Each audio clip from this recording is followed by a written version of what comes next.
पहले खबर उत्तर प्रदेश से है और ये बड़ी खबर यूपी से सामने आ रही है। पूर्व मुख्यमंत्री वीर बहादुर सिंह के बेटे 7 बार के विधायक, नाम फतेह बहादुर सिंह है। फतेह बहादुर सिंह ने अपनी जान जाने का खतरा जता दिया है। फतेह बहादुर सिंह ने एबीपी न्यूज से कहा उनकी हत्या के लिए 1 करोड़ रुपए जुटाए गए हैं। फतेह बहादुर सिंह ने कहा है उनकी हत्या की साजिश में बड़े बड़े लोग शामिल हैं। इस मामले में सीएम योगी आदित्यनाथ को भी वो जानकारी दे चुके हैं। गृहमंत्री और पार्टी के राष्ट्रीय अध्यक्ष को चिट्ठी भी लिख चुके हैं।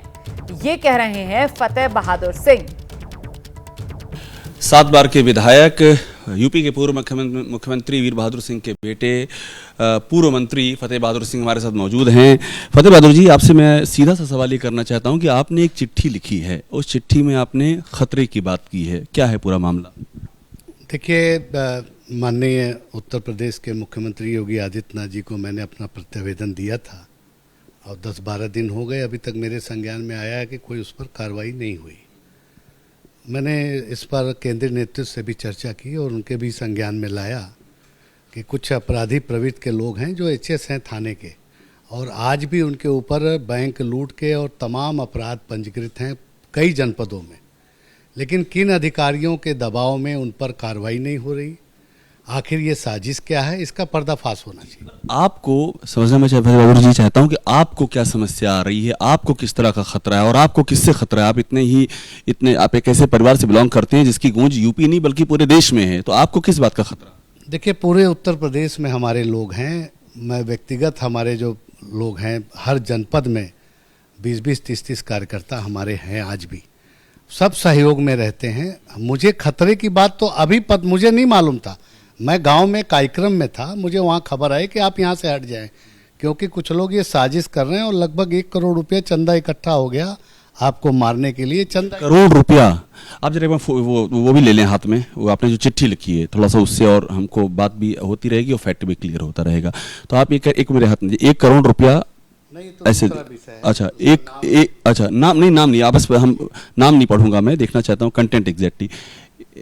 मैं कोई नाम नहीं पढ़ूंगा, आप इतना रखिए, और कैमरे में दिखा भी नहीं रहा हूं मैं उसको, मैं सिर्फ इसको देख रहा हूं।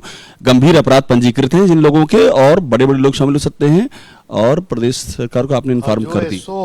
इन्होंने अभी हटाया है, उसको सारी चीजें पता है, उसके पास उसको बचाने के लिए फोन किन लोगों ने किया, कौन से ऐसे लोग इन्वॉल्व हैं। मुझे इसका पर्दाफाश कराना है। मुझे कोई न तो सुरक्षा का मुद्दा है, मुझे माननीय मुख्यमंत्री जी ने ऑलरेडी सुरक्षा दे रखी है, कहीं कोई दिक्कत नहीं है, लेकिन इसका पर्दाफाश होना आवश्यक है। आपने शायद ये भी लिखा है कि सरकार पर आपको मैंने लिखा है कि स्थानीय पुलिस जो है वो इस पर कोई कार्रवाई नहीं कर रही है। मुख्यमंत्री जी के निर्देश के बाद भी कोई कार्रवाई नहीं हुई है। ऐसे में मुझे लगता है कि स्थानीय पुलिस मिली हुई है और तब मुझे फिर केंद्र की तरफ देखना पड़ा। तो केंद्र में आपने शिकायत किसके पास की फतेह बहादुर जी? मैंने माननीय गृह मंत्री जी को भी लिखा है, कहा है, और माननीय जेपी नड्डा जी जो हमारे राष्ट्रीय अध्यक्ष जी हैं उनको भी अवगत करा है।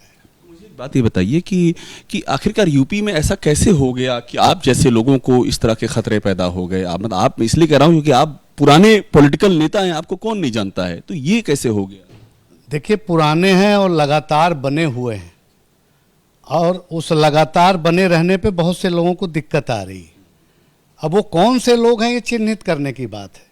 हमारा मुद्दा ये नहीं है कि एक घटना, एक क्रम सुनाई दिया, एक शिकायत आई मेरे पास कि इस तरह की हरकत है। भाई, हमारे पिताजी 52 साल की उम्र में चले गए, मैं 54 में चला जाऊंगा अगर लापरवाही हुई। लेकिन देखिए, अगर जिंदा रहूंगा तभी तो राजनीति करूंगा, अगर मैं जीवित ही नहीं रहूंगा तो मैं राजनीति क्या करूंगा? तो आपको मतलब ये सीधा सा लाइव थ्रेट जैसा मामला आपके लिए? बिल्कुल है, और इसके पीछे कारण सिर्फ एक है। जो विरोधी दल के लोग हैं वो सब साजिश करके इकट्ठा चंदा कर लिए हैं। 1 करोड़ रुपए चंदा कर लिए? जी हाँ, और इस पर स्थानीय पुलिस को और राज्य सरकार के हमारे यशस्वी मुख्यमंत्री जी को कार्रवाई करनी चाहिए। इसका पर्दाफाश होना चाहिए। मेरे पास आज तक पत्र लिखने के बाद किसी अधिकारी ने मुझसे पूछा नहीं क्या घटनाक्रम है, क्या है, तो मुझे इसकी तकलीफ थी। मैंने कहा इसकी जानकारी मैं दे दूं। तो हमारे साथ में फतेह बहादुर जी हैं, पूरी बातें रख रहे हैं, और बड़ी बात ये कह रहे हैं कि ये सूचना देने के बाद भी, राज्य सरकार के संज्ञान में लाने के बाद भी कोई कार्रवाई नहीं हुई। 1 करोड़ रुपया कलेक्ट हो चुका है, और चूंकि एक विरासत से ताल्लुक रखते हैं, वीर बहादुर सिंह की विरासत भी इनके साथ जुड़ी हुई है, इसलिए मामला और भी ज्यादा गंभीर हो जाता है। कैमरा सुनील पांडे के साथ अभिषेक उपाध्याय, एबीपी न्यूज, लखनऊ। हम सीधे आपको लेकर चलते हैं। हमारे साथ हमारे सहयोगी अभिषेक उपाध्याय इस वक्त मौजूद है और जरा उन्हीं से समझते हैं। अभिषेक, मामला तो बेहद पेचीदा है। मतलब 7 बार के खुद विधायक और पूर्व मुख्यमंत्री के बेटे, और उन्हें जान का खतरा किससे? और शिकायत वो कर रहे हैं, जानकारियां वो दे रहे हैं, और बावजूद इसके अभी तक कोई जांच हो नहीं रही है, पर्दाफाश हो नहीं पा रहा है इस साजिश का। ये सब क्या इशारा कर रहा है? रोमाना, यही जो आप बातें कह रही हैं, यही सबसे सुलगते हुए सवाल है। देखिए, मैं घर पे खड़ा हूं, फतेह बहादुर सिंह का ये घर है। 7 बार के विधायक हैं, और कहां से हैं? गोरखपुर के ही क्षेत्र से, विधानसभा क्षेत्र से विधायक हैं, कंपेयरगंज से।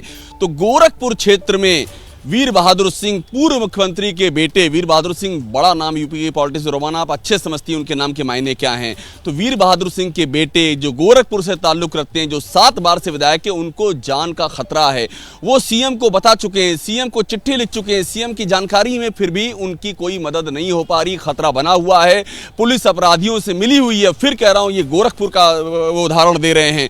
वो नड्डा जी को चिट्ठी लिखते हैं, वो केंद्रीय गृह मंत्री अमित शाह को चिट्ठी लिखते हैं, और हमारे कैमरे पर उनका ये कहना, यहां तक कहा कि मेरे पिताजी चले गए 52 साल की उम्र में, मैं 54 साल की उम्र में चला जाऊंगा, मुझे मार दिया जाएगा। तो ये बहुत ही गंभीर बात है। और देखिए, ये इस बातों को थोड़ा सा और कनेक्ट कीजिए रोमाना, तो बीजेपी की जो समीक्षा रिपोर्ट आई उसमें भी इन्हीं बातों का जिक्र है कि प्रशासन सुनवाई नहीं कर रहा है, कार्यकर्ताओं की, जनप्रतिनिधियों की, पुलिस निरंकुश होती जा रही है। ये उसका एक बहुत ही चौंकाने वाला उदाहरण है कि 7 बार के विधायक और कैबिनेट मंत्री रहे हैं, और एक नहीं 2 दशक कैबिनेट मंत्री रहे हैं ये, और पूर्व मुख्यमंत्री के बेटे, अगर उनको ये कहना पड़ जाए तो इसका मतलब हालात संवेदनशील हैं, हालात चिंताजनक है, और इसका बड़ा पॉलिटिकल रेमिफिकेशन भी होगा। रोमाना, बहुत शुक्रिया। फिलहाल इस तमाम जानकारी के लिए नजर बनाकर रखिएगा। जैसे कोई और अपडेट आएगा इस खबर को लेकर दर्शकों तक पहुंचाएंगे। अभिषेक उपाध्याय।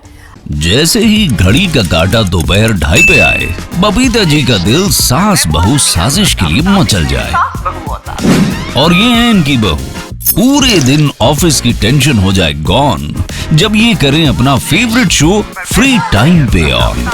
इनकी तरह आप भी देखिए अपना फेवरेट शो अपने टाइम पर, और डाउनलोड कीजिए एबीपी लाइव ऐप अपने स्मार्ट टीवी पर।